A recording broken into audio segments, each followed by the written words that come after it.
Are you happy?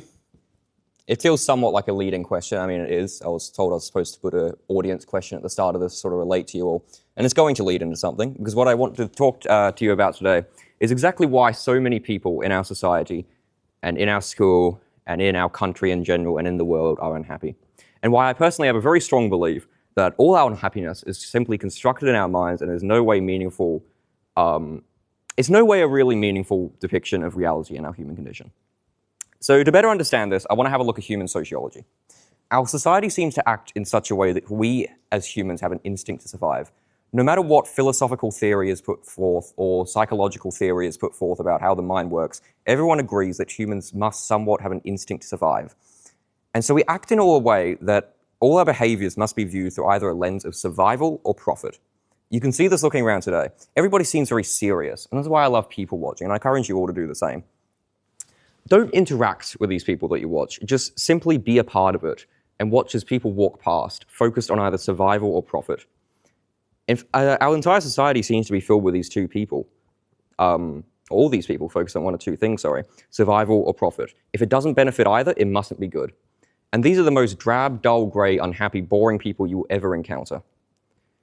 But why is this? Why do we feel that we must go on? It's ultimately from a place of discontent and hope in the future. All our lives have been raised with a very westernized belief that all good things take time and effort. And because we view happiness as the ultimate good thing, the ultimate good life, we feel that all our struggles and all our unhappiness is leading towards something better. This can be viewed in many aspects of our society, in quotes, in movies and songs, and pretty much everything in our society. One particularly offending example, which I have a very big problem with, is the quote, "Oh, it's all downhill from here." If you want to describe a situation as going poorly, we say it's all downhill from here. I despise that quote because it acts as if uphill is somehow good and downhill is bad. When in reality, if you ever walked ever, you know that downhill is amazing and uphill is where the struggle's at.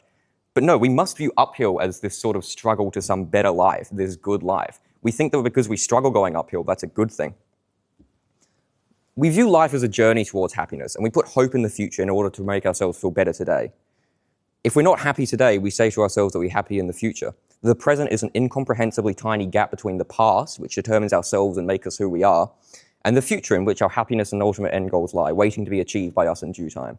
Maybe tomorrow, we say. And when tomorrow comes, nothing happens. Maybe the day after. Maybe next week I'll be happy. Next year. How about 5 years more? Then I'll be happy. And all this struggle and this malbelief is fueled by this truly horrific view of time we possess.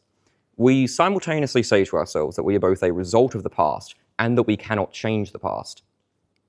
Well, if this is what you believe, naturally, you would figure that you cannot change the present. But the past doesn't drive the future any more than your footsteps propel you forward. The past is simply an image of who you once were. It does not determine the future, and it does not determine the present either. And yet we find ourselves all with a deep-seated belief in each of us that we cannot do anything about the future, turning us all into a depraved society of future worshippers, all our hope resting on tomorrow. But only losers put hope in the future. Time changes nothing. Nothing will magically get better. Not if we don't stop regarding ourselves as creations of the past, and not if we don't stop viewing our unhappiness as a necessary component to achieve our eventual happiness. For as long as we self-impose challenges and say such delirious statements as, "I must get this job, then I will be happy," or "I must get married, then I will be happy," nothing will change, because that is very regrettably simply the way society is structured. When we like to put people down or shun people, we say about them, "Oh, it has no future."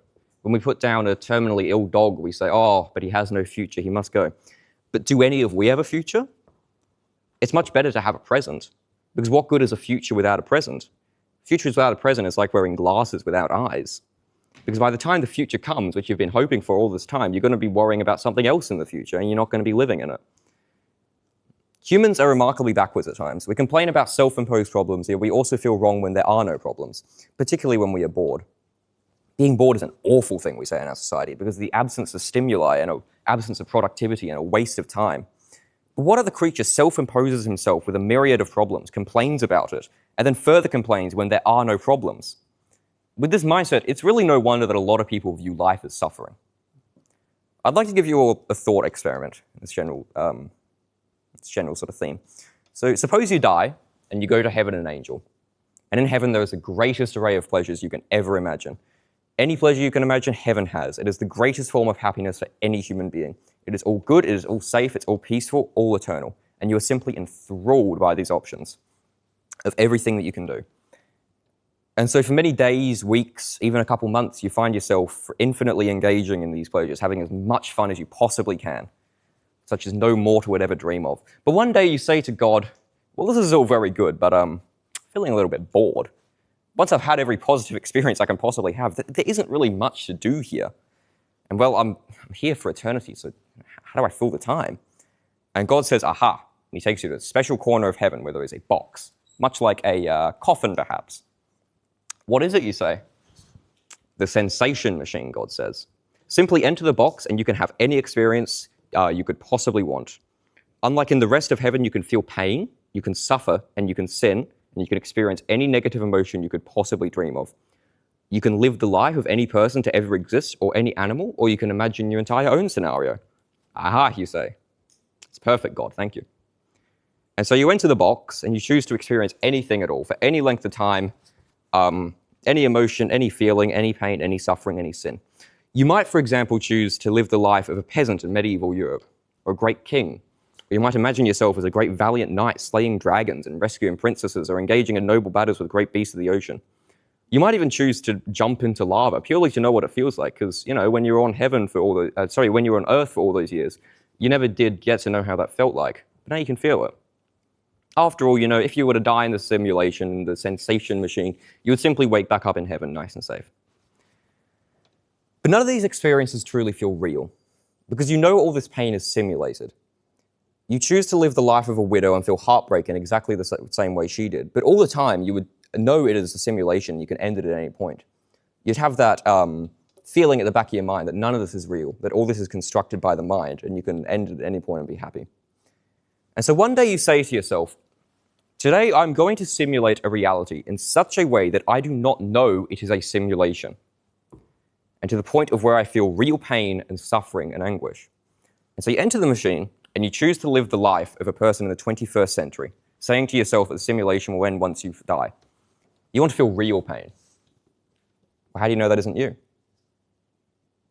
How do you know you're not already in heaven and you're making a hell out of it? Why? Boredom? To feel something? Why do we do this to ourselves? And I'm not going to act like it's easy to abandon these westernized teachings when you've been clinging to your entire life and that you've been raised on. It's comforting to excuse our struggle on the basis of a hope in the future. And as I said, linking back to the heaven analogy, I personally think that all of us have the great potential to be happy very simply, but we construct a hell out of our experience. There's nothing inherently wrong with the world that should lead us to be unhappy, but we want to feel something. We can't be bored. It's better to suffer than to be bored, essentially. But once you genuinely realize that all this struggle is constructed and lies in a delirious hope in the future, and that the only way to fix anything is to be internally present in the now, your life will be all downhill from there. Thank you.